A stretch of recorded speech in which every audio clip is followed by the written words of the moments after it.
नमस्ते दोस्तों।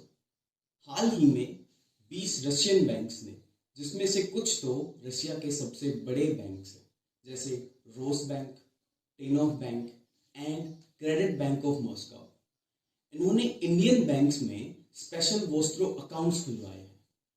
Special vostro accounts की बात हम आगे चलकर वीडियो में करेंगे, लेकिन ऐसा क्या हुआ है कि रशियन बैंक्स को इंडियन बैंक्स में स्पेशल अकाउंट्स खुलवाने की ज़रूरत पड़ गई है। तो आइए जानते हैं इस वीडियो में कि स्पेशल वोस्त्रो अकाउंट्स क्या होते हैं, रशिया ने ये इंडियन बैंक्स के साथ ही क्यों अकाउंट्स खोले हैं, एंड इन चीज़ों का हमारी करेंसी पर, हमारे इंडियन रुपी पर क्या फ़र्क पड़ने वाला है। अब वोस्त्रो अकाउंट्स को समझने से पहले हमें ये समझना होगा कि एक कंट्री दूसरी कंट्री के साथ ट्रेड कैसे करती है। इसको एक एग्जाम्पल की मदद से समझने की कोशिश करते हैं। मानो कि अगर इंडियन मर्चेंट को पेमेंट करनी है किसी रशियन मर्चेंट के यहाँ, तो सबसे पहले इंडियन मर्चेंट को उनकी करेंसी जैसे रुपी को किसी भी इंटरनेशनल करेंसी जैसे डॉलर्स, स्टर्लिंग एंड पाउंड में कन्वर्ट करना पड़ता है। एंड फिर डॉलर्स में इंडियन मर्चेंट रशियन मर्चेंट को पे करता है, और फिर रशियन मर्चेंट डॉलर्स को उनकी खुद की करेंसी, जो इस केस में है रूबल, उनमें कन्वर्ट करता है। ऐसे एक पेमेंट सक्सेसफुल होती है। लेकिन रशियन बैंक्स ने ही क्यों इंडिया में वोस्त्रो अकाउंट्स खुलवाए? इसको समझने से पहले हमें ये समझना होगा कि अमेरिका एक बहुत ही पावरफुल कंट्री है, एंड जब भी अमेरिका को कुछ अच्छा नहीं लगता या फिर अमेरिका के हिसाब से चीज़ें नहीं होती हैं, तब वो कंट्रीज पे सैंक्शन लगाते हैं।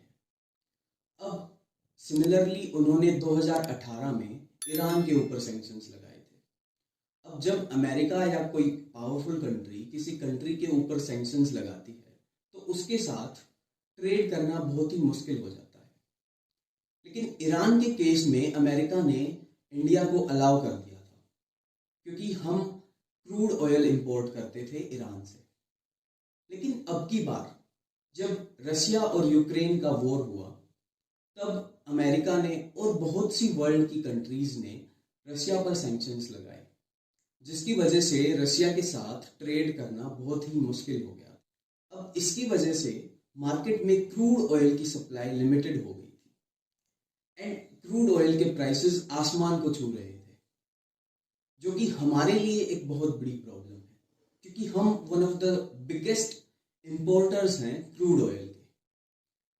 तो हमें कोई ना कोई सॉल्यूशंस निकालना था जिससे हम सैंक्शंस लगी हुई कंट्रीज के साथ भी ट्रेड कर पाए। अब इसी प्रॉब्लम को ध्यान में रखते हुए रिजर्व बैंक ऑफ इंडिया ने 2022 में एक ऐसा मैकेनिज्म निकाला जिसकी वजह से हम इंटरनेशनल ट्रांजैक्शंस को रुपीस में ही सेटल कर सकते हैं।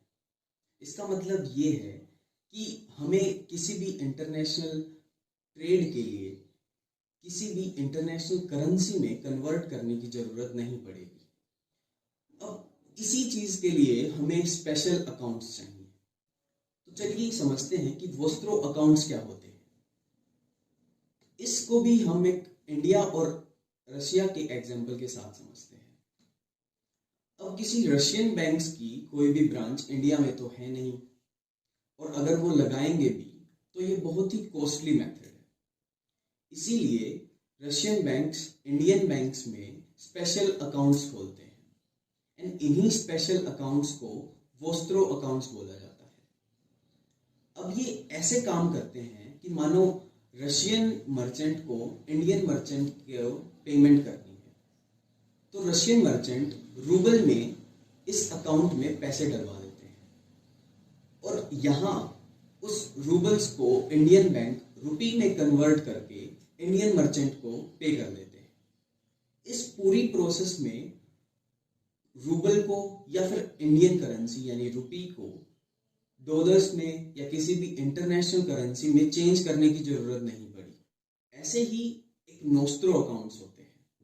नोस्त्रो अकाउंट इसके बिल्कुल अपोजिट है। यानी मानो अगर हमारा इंडियन बैंक किसी फॉरेन कंट्री में जाकर एक स्पेशल उनकी करेंसी में डिनोमिनेटेड अकाउंट खुलवाता है, उस अकाउंट को हम बोलेंगे नोस्ट्रो अकाउंट। अब ये अकाउंट इसीलिए क्रिएट किए जाते हैं ताकि दो कंट्रीज के बीच में बिना किसी इंटरनेशनल करेंसी में कन्वर्ट किए बिना ट्रेड सेटलमेंट हो जाए। और सिमिलरली इंडिया और रशिया के केस में हुआ था, क्योंकि हमें क्रूड ऑयल बाई करना था रशिया के साथ एंड रशिया पर सैंक्शंस लगे हुए थे। तो इस मैकेनिज्म के थ्रू हम क्रूड ऑयल बाई कर सकते थे रशिया से एंड बिना डॉलर में कन्वर्ट किए हुए हम इंडियन रुपी में ही रशिया को पे कर सकते। अब रशिया ने वोस्ट्रो अकाउंट्स खुलवा लिए हमारे बैंक्स के साथ और आरबीआई के मैकेनिज्म के थ्रू हमारा जो इंटरनेशनल ट्रेड है वो रुपी में सेटलमेंट होने लगा। लेकिन इन चीज़ों का हमारी करेंसी पर यानी रुपी पर इफेक्ट क्या हुआ? तो सबसे पहला इफेक्ट तो ये है कि हम किसी भी सैंक्शन लगी हुई कंट्रीज के साथ हम ट्रेड कर पाएंगे, जिससे हमारे ट्रेड में और ग्लोबल ट्रेड में ग्रोथ आएगी, जो कि एक बहुत ही इंपॉर्टेंट चीज है। दूसरा, हम किसी भी एक्सटर्नल शॉक से बचे रहेंगे। मानो कल को यूएस में कोई रिसेशन आ गया जिससे डॉलर बहुत गिर गया या बहुत ज्यादा बढ़ गया, इससे हमारी कंट्री पर उसका असर कम होगा क्योंकि हम डॉलर पर कम डिपेंड हो जाएंगे। तो यानी डॉलर के ऊपर या नीचे होने से हमारी करेंसी एंड हमारी इकोनॉमी पर कम इफेक्ट होगा। और तीसरा और मोस्ट इम्पोर्टेंट इफेक्ट ये है कि जब बहुत सारी कंट्रीज इस मैकेनिज्म को फॉलो करने लग जाएंगी, यानी बहुत सारी कंट्रीज के साथ ट्रेड रुपी में सेटल होने लग जाएगा, तो हमारा रुपी एक इंटरनेशनल करेंसी की तरह उभर के आएगा, जो कि हमारे लिए एंड हमारी इकोनॉमी के लिए एक बहुत ही अच्छी चीज है।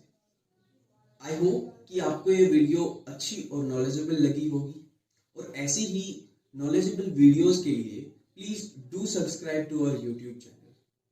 मिलते हैं अगली वीडियो।